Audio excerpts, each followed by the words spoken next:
So we last spoke on the step towards a new party on the 16th of July with Hannah Sell, the Socialist Party General Secretary, and that followed Zarah Sultana's resignation from Labour on 3rd of July and the important events at the policy conference of Unite the Union, where the 800 delegates present voted almost unanimously for an emergency motion in support of the bin workers, the Birmingham bin workers, to suspend Angela Rayner, who was then the Labour deputy leader, although obviously that's changed since then, from union membership, but also significantly to reassess the union's relationship with Labour. So today I'm here with Sarah Sachs-Eldridge from the Socialist Party's Executive Committee to discuss the developments since then. Hi Sarah. Hello Oscar. So it's been an eventful few months. Can you set the scene for us? And what are the main factors determining the situation in Britain today? Okay, well, good place to start. And I mean, one thing that has struck me really strongly recently is that we've got a young guy who's joined my Socialist Party branch. He's just started college, but because he's no longer eligible for free travel, he is scooting several miles a day to and from college. So we've got that on the one hand.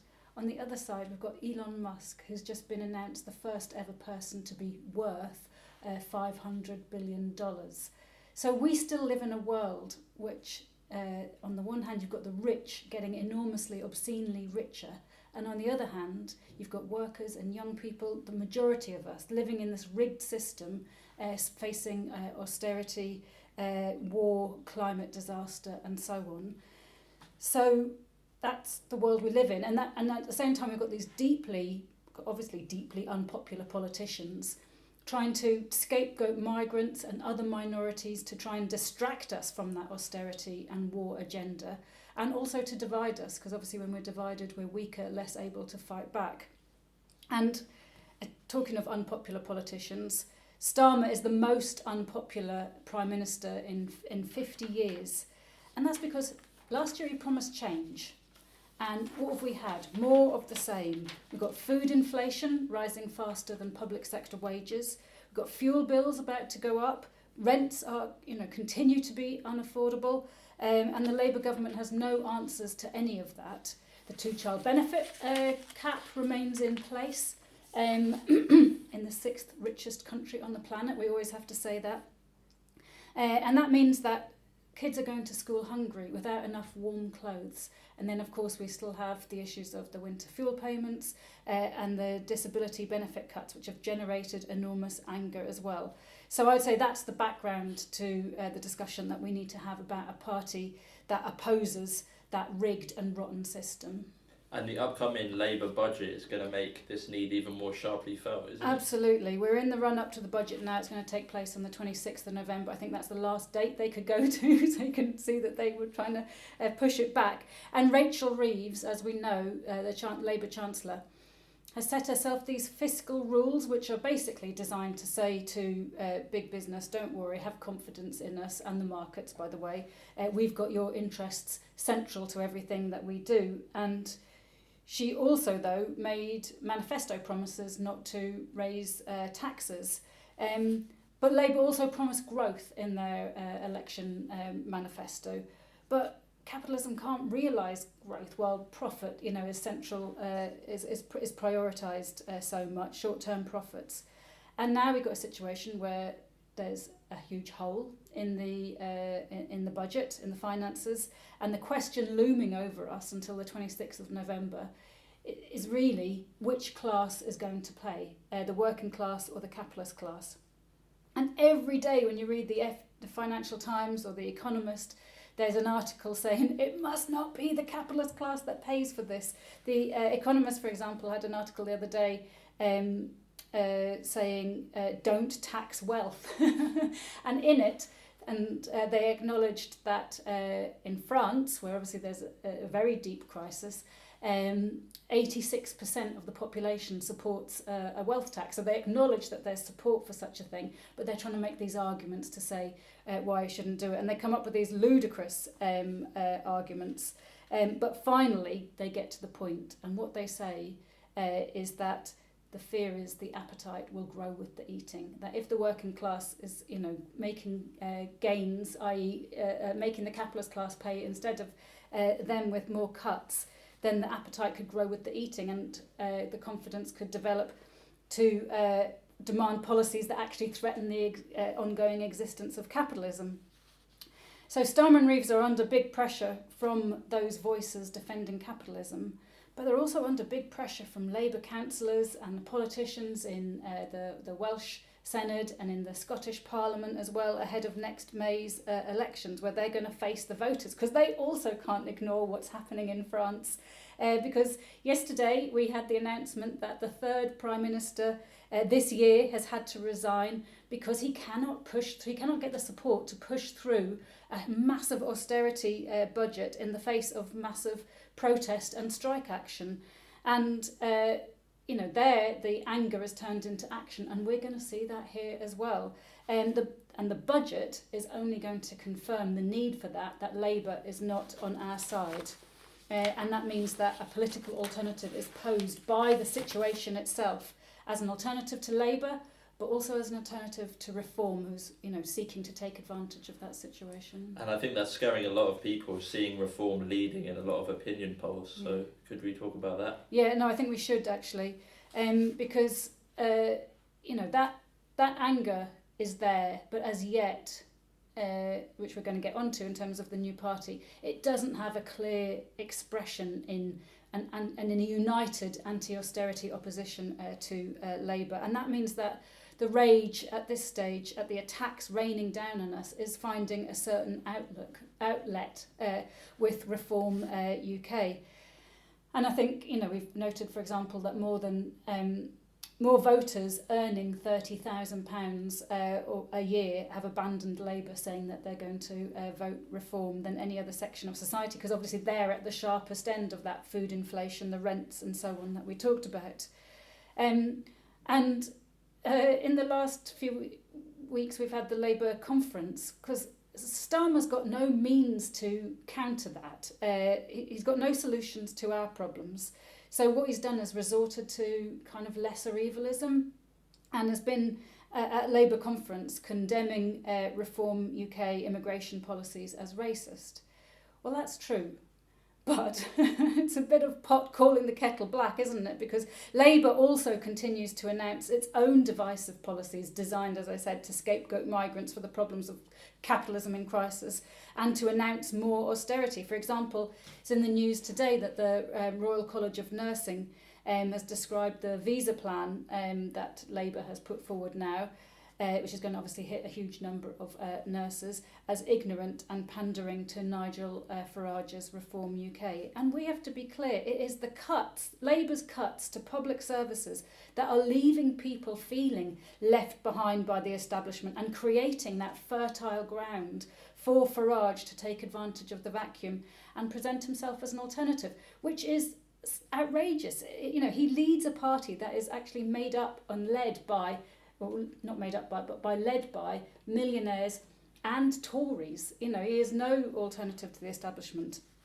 And when we've also seen it in the last few days, when the choice comes of how to deal with the funding crisis of local government, Reform now running councils, in a number of cases they've already announced that they're choosing, because it is a choice, to raise council tax instead of organise a fight for the funding from central government, taking it off the rich as we would demand.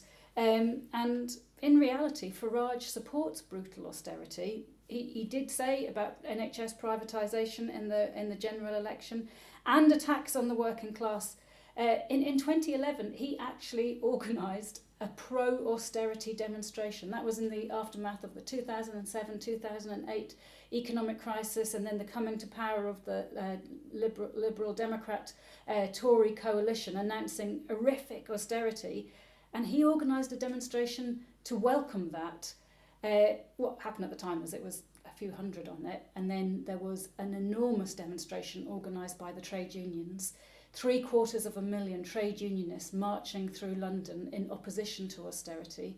And that's what we need now, especially in the run-up to the budget. We're calling for the trade union leaders to organise a mass anti-austerity demonstration to demand that in the budget it's the rich that are made to pay, not the working class. And obviously that needs to be linked with the building of a political alternative to make those demands as well. So the Socialist Party has been very clear that this new party has got to be a working class party. Why is that? Yeah, well, that's important. The Socialist Party has campaigned for a new mass workers' party for 30 years now. So before you and I were members of the Socialist Party, this was what we did. And basically, that goes back to the point at which Blair completed the transformation of the Labour Party into a party that was, the big business that the capitalist class could rely on to defend their interests. And we've mentioned it before, we might have even mentioned it in the last podcast, but Blair's deputy, John Prescott, saw, for example, the introduction of one member, one vote in that process as central to it because it weakened the collective voice of the working class in the Labour Party. Let's look at the consequences of the absence of an independent voice of the working class. I think it's clear, really, in the massive transfer of wealth that there's been from the working class to the bosses in that period since we've not had a voice. It's been in the press recently, £200 billion paid to shareholders of the energy, transport, water and mail companies that have been privatised in that period. And we've also seen the anger, the alienation from the major parties in that process.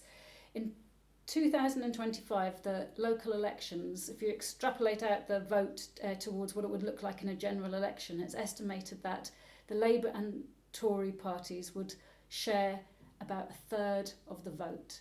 In 1951, when it seemed like people's lives were going to improve, that people's children's lives were going to improve, that houses were being built, council houses were being built, those two parties shared about 96% of the vote. That's what it looks like. And in the last few years, we've seen other things as well, positive things, really. It's really significant.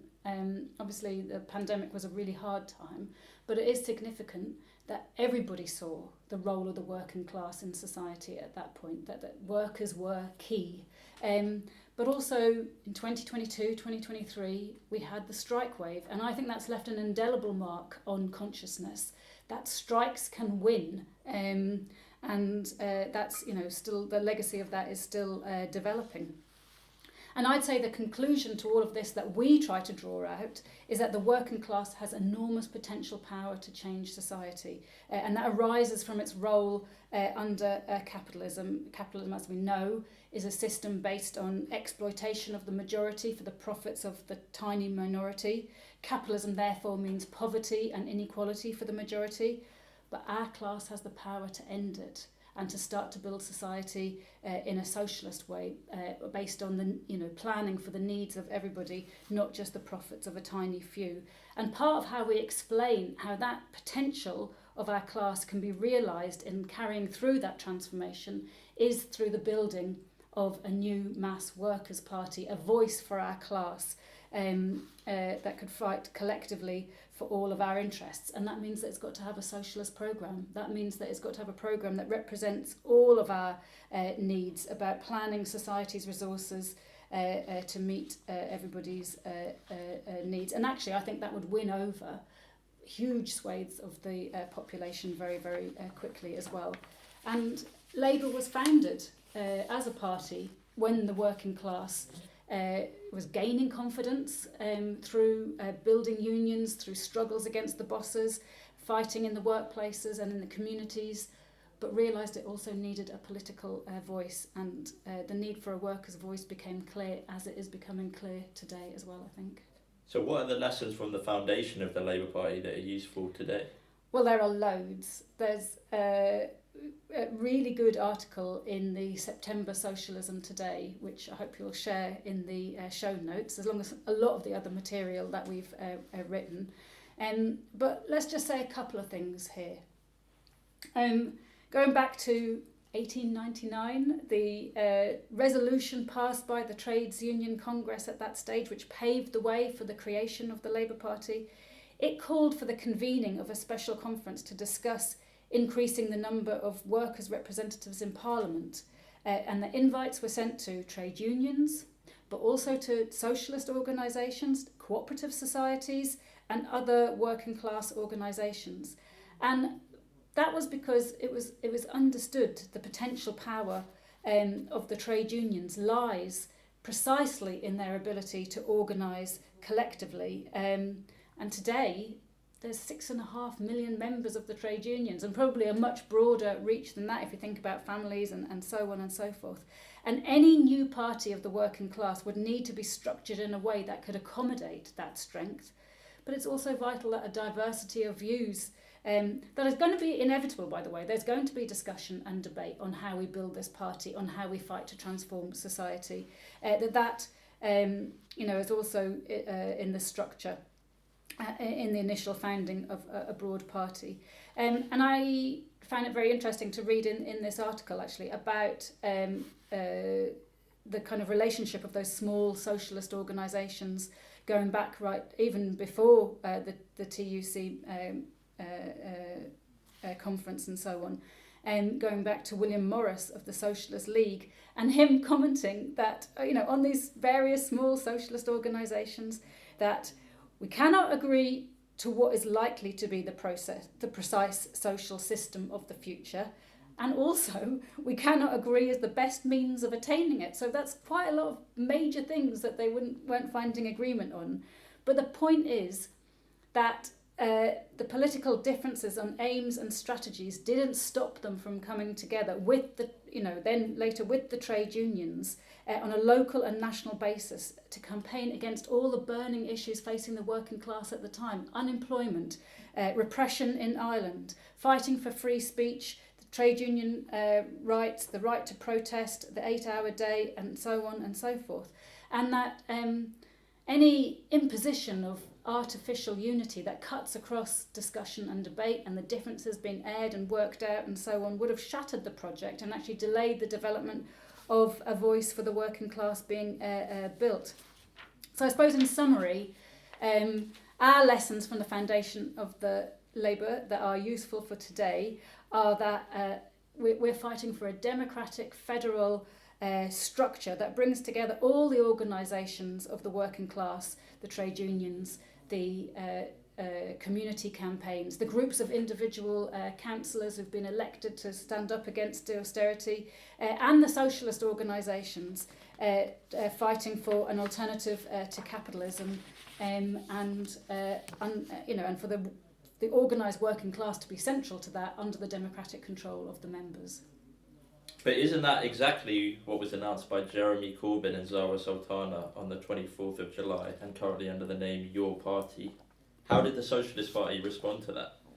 Well, that's not exactly what's been announced, but nonetheless, the Socialist Party has really welcomed the announcement. We've actually been calling for Jeremy Corbyn to use his authority to launch a new mass workers' party since 2020, when Starmer obviously carried out another counter-revolution in the Labour Party after Blair.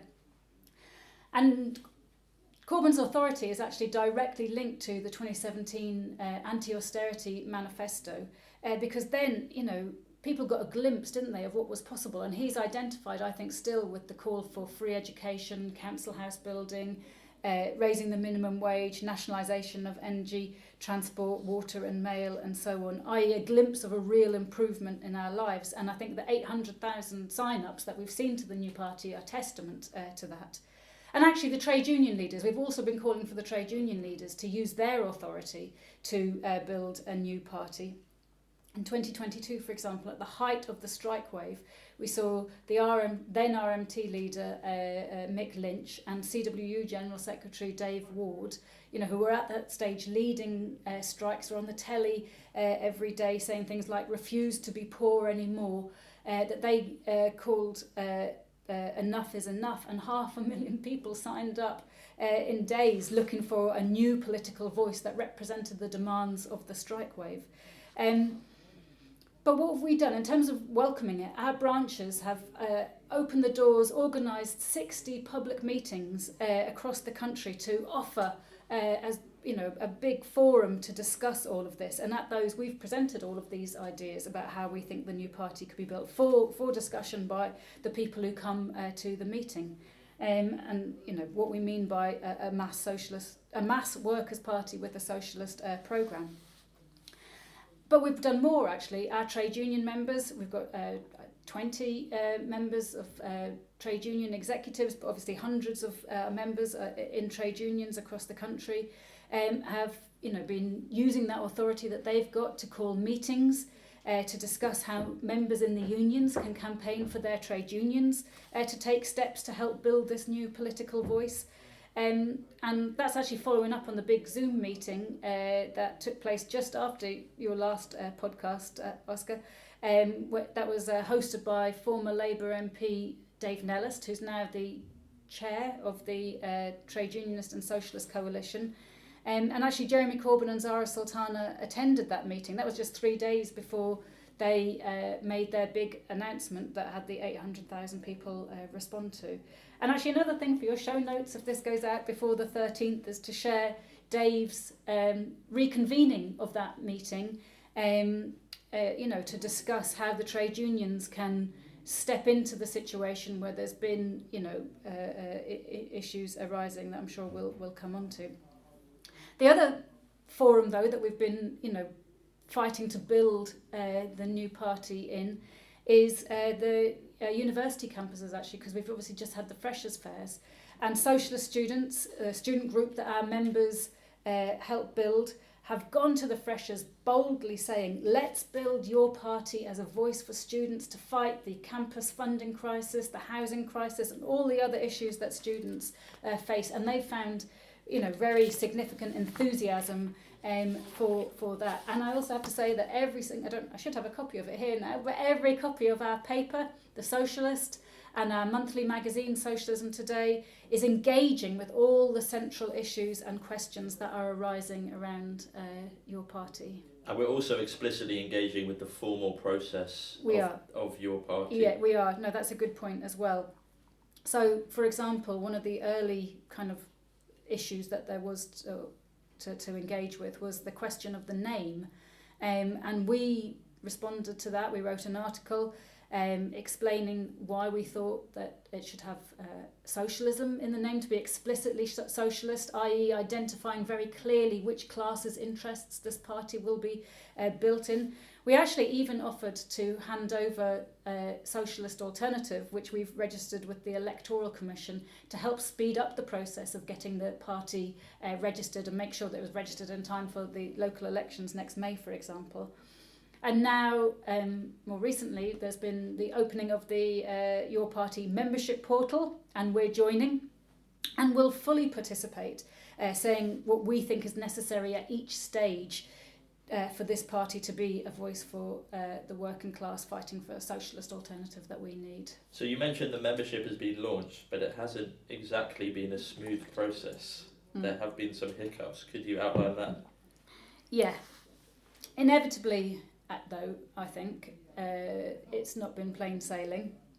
The tensions that were actually indicated from the get-go between Jeremy Corbyn and Zarah Sultana did erupt into the open in September, and predictably the billionaire-owned press delighted in this. They want this project to fail, but the situation facing workers and young people in Britain is, where we started really this discussion, is pushing forward the conditions for a new party that offers a socialist alternative to be built, and we want that party to succeed.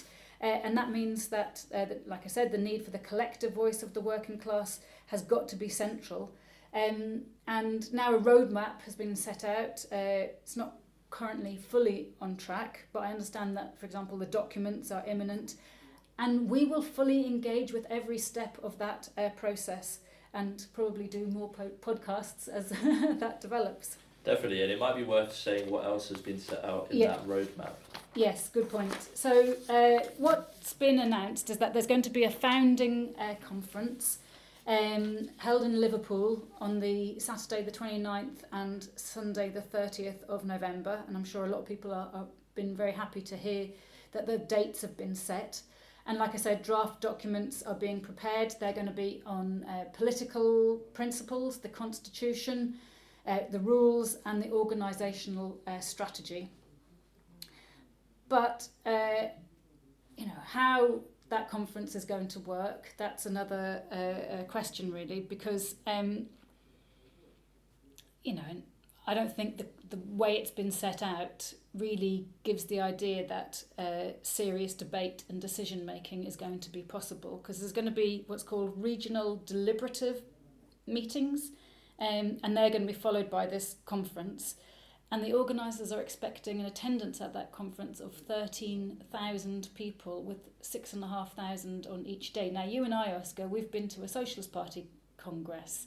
We have about a few hundred people in attendance, and we strive to make sure that everyone gets a chance to speak and so on.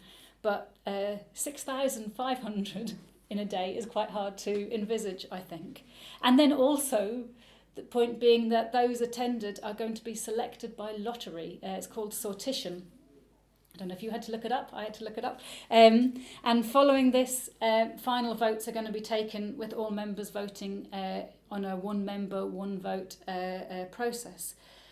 And practically, I suppose that's the question, isn't it? How can 13,000 people actually debate a party programme? And then other questions are, who will the delegates for the conference be accountable to? Who will they report back to? On this question of sortition, if you imagine it, you're a trade unionist preparing for a strike, and you know who has been to the fore in sort of, offering leadership throughout the process.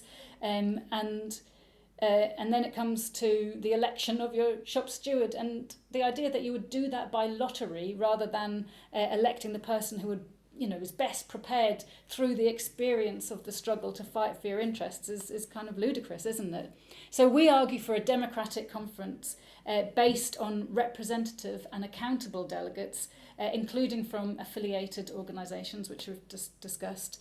But like I said, despite all of these problems, the foundation of your party is going to be a really important beginning, and we are going to take full part in the discussions within it, as well as continuing to build in the trade union movement among students as well, but particularly in the trade union movement, the party that is needed, and trade unions being central to all of that. So the other thing that has happened since we last spoke is that the Green Party have a new leader, yes. Zach Polansky, and they have recruited a few thousand more members. So how does this fight fit into the fight for working class political representation? Yeah, no, I think it's important that we discuss this alongside all those other developments, because I think the first thing to say is that the turn to the Greens that we've seen is another clear expression of the hunger for a new political voice, a political alternative. And we've just had the Green Party conference, and there Zach Polansky repeated the points that he's made on taxing the wealthiest, nationalising water, points that helped him to win that leadership with a huge majority, and he calls himself an eco-populist. And it's true that the Greens, like you said, have increased their membership during the election campaign, but actually, a few more thousand joined when it looked like the Your Party project might be derailed.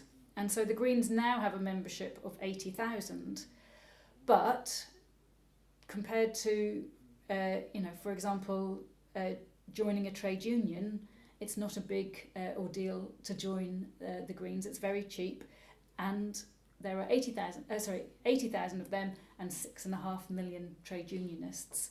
And actually, Green membership has fluctuated. At a previous stage, there was a Green surge, but then that was cut across by Jeremy Corbyn winning the leadership of the Labour Party and obviously offering an anti-austerity alternative at that stage. And also, for perspective, 80,000 is important, but it's still a tenth of the numbers who've signed up to the call by Jeremy and Zarah in July.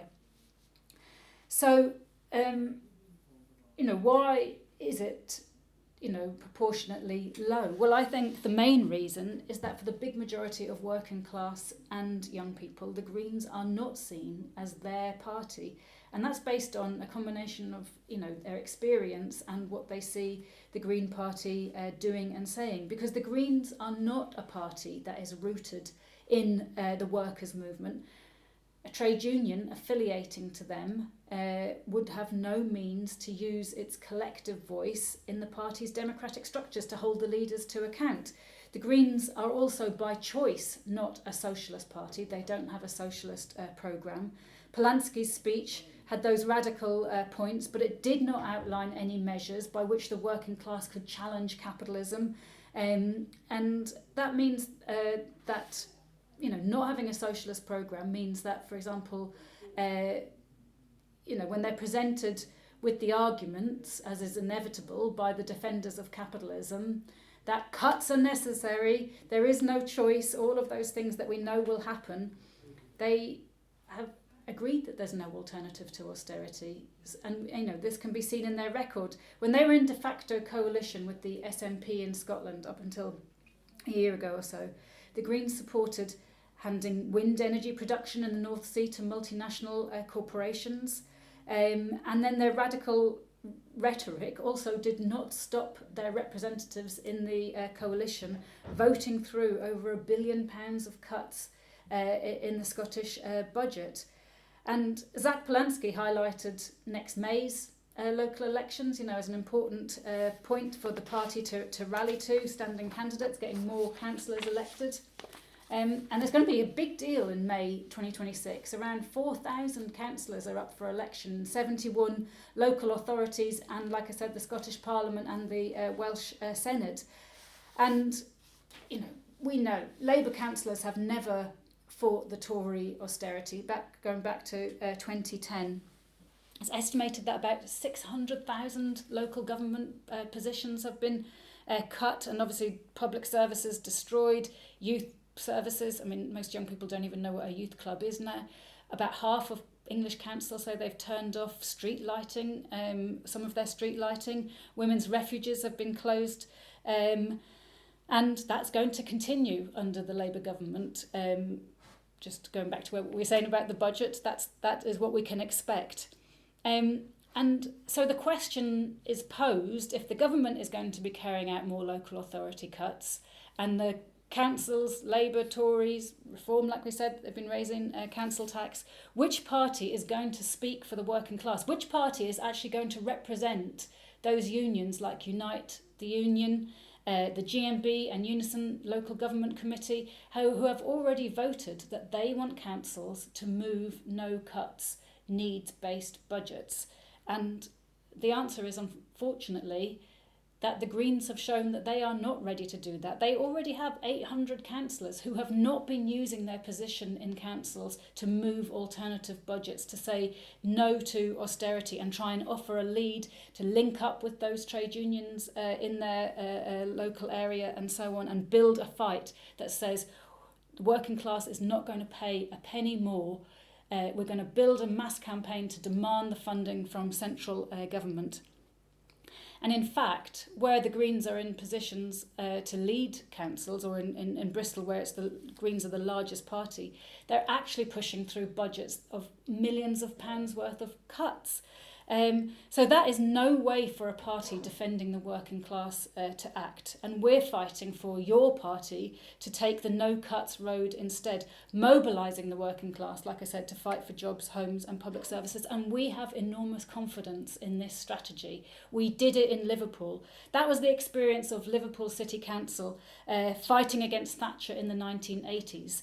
It won millions of pounds from that Tory austerity government, and it built thousands of council homes. It created apprenticeships and jobs. It built nurseries and leisure centres and parks and so on.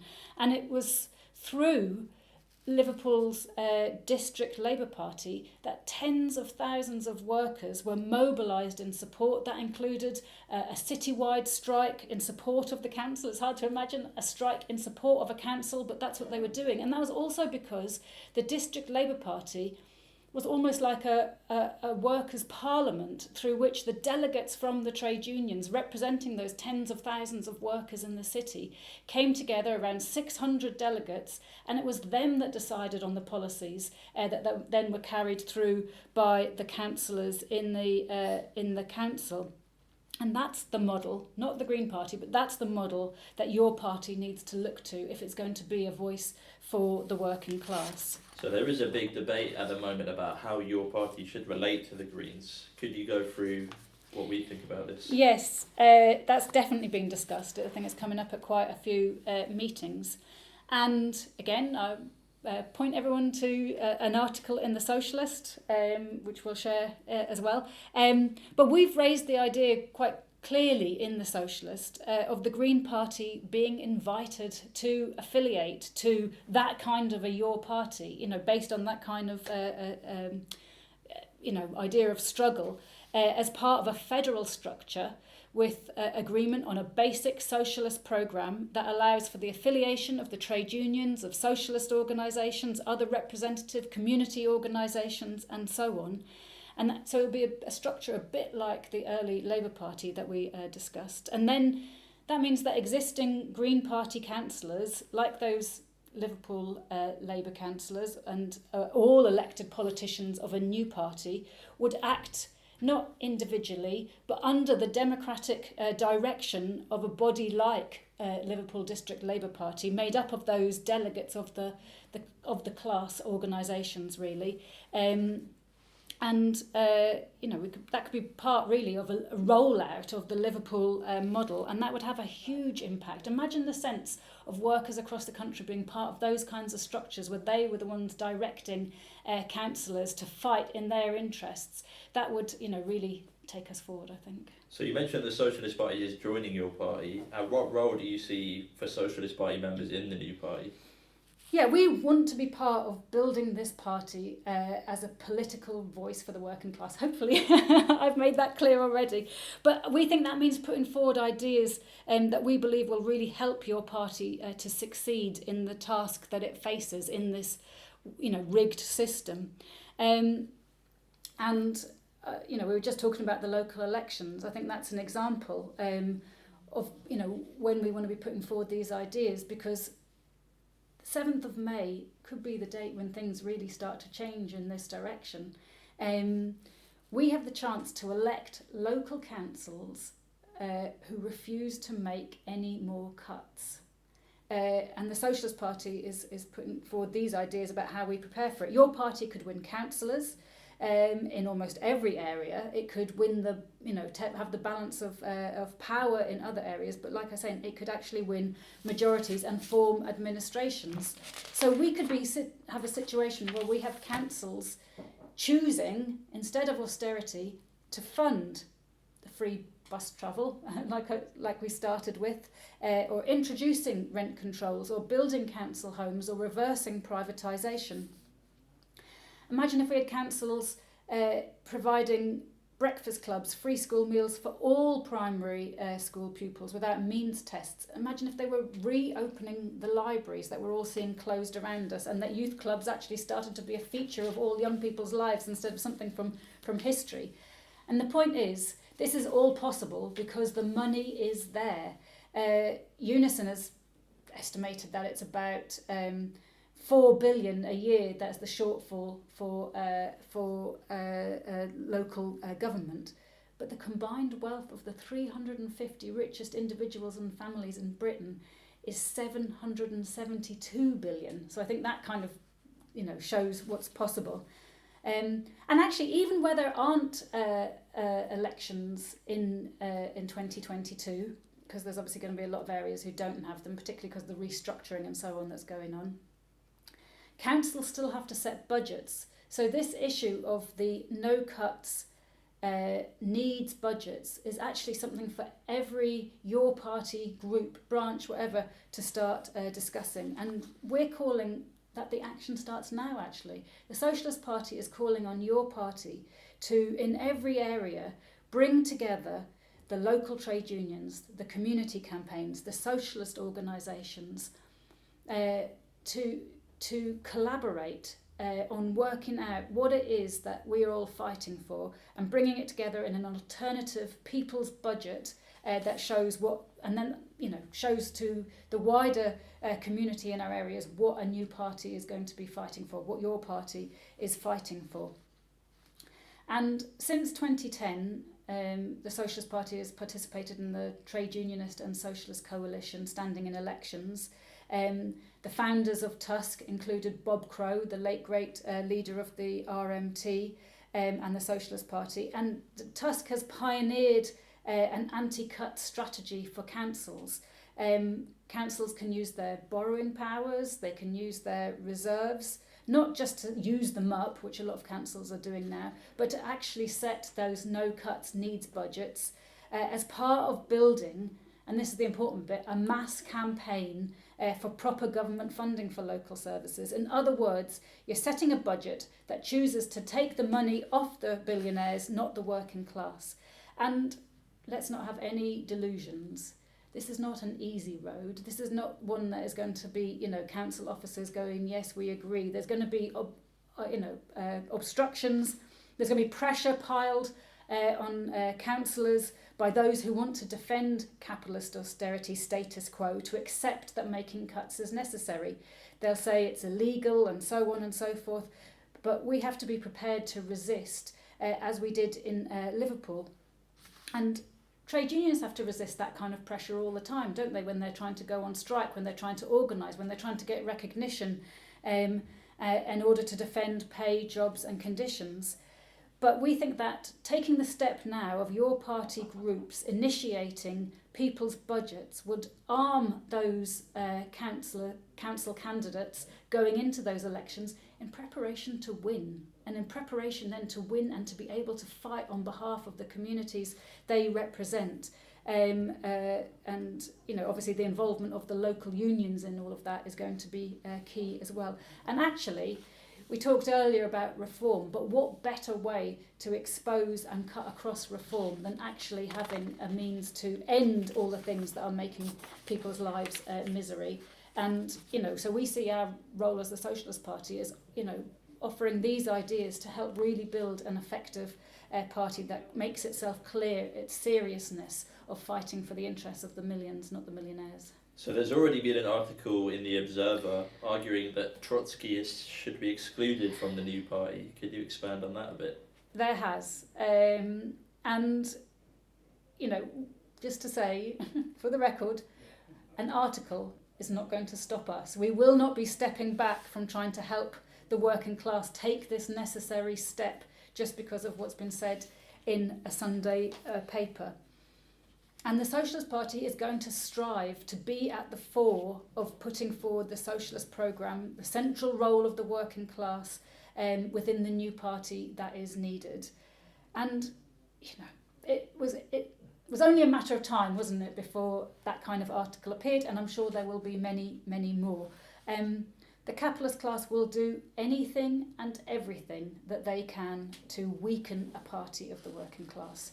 I mentioned the Liverpool struggle. That was led by our party, then called Militant. We also led the mass movement that defeated Thatcher's poll tax and brought her down at the end of the 80s, early 90s. And that involved 18 million people refusing to pay the tax, defying it, making it unworkable, and like I said, bringing Thatcher down. So we had a record, we had a reputation, we had a reason for those people to hate us. And throughout all those years of Liverpool and the poll tax and everything else, we were being witch hunted from the Labour Party, starting with the expulsion of the Militant editorial board in 1983. And that was a leadership of the Labour Party doing that expulsion that was acting on behalf of capitalism. It wasn't mobilising the non-payers of the poll tax. It wasn't offering strategies and ideas to build working class resistance to austerity in the councils. It was spending its time trying to drive socialists out of the Labour Party, which obviously had the effect of weakening it. We've seen it more recently, haven't we, that Jeremy Corbyn was driven out of the Labour Party by similar voices. But actually, back in the day, he was one of those people defending us against the expulsion. He always took a principled position because he understood that it was rubbish. Our crime was to be an organisation within an organisation. But when he was being hounded out of the Labour Party, it was by an organisation within an organisation, wasn't it? It was Labour together in the Labour Party. And our real crime, if you want to put it like that, at the time was being effective, was having a clear Marxist programme and being able to win support for that. And that is what they expelled us for. And we warned at the time that our expulsion would only be the start of a process of making the Labour Party safe for capitalism, i.e. a party that defended the interests of big business, the bosses and the billionaires, not the working class. And obviously that is what has happened. And there's no question. If your party becomes a serious party of the working class, there will be attempts by the capitalist class to do the same thing inside your party. And there is no guarantees, no protections, nothing that we can do now, no perfect structure or anything that we can do that is going to prevent them trying to do that. But the most important thing, I would argue, is that we're there, the Socialist Party, with our record, with our history, with our understanding of class struggle and with socialist ideas. We're also going to see attempts to argue that you've got to be moderate, you mustn't be too extreme, you mustn't have a no cuts position, maybe you be against some cuts and not all cuts, and all of that. But like I said, these things are inevitable attempts to prevent the working class from strengthening itself, to challenge capitalism by building its own party. And that can only be countered by a democratic structure based on the working class, in which Marxists, along with other trends of the working class, can debate out the way forward in the struggle for socialism at each stage. Great, well thanks for joining me, Sarah. I'll see you soon. Yeah, definitely.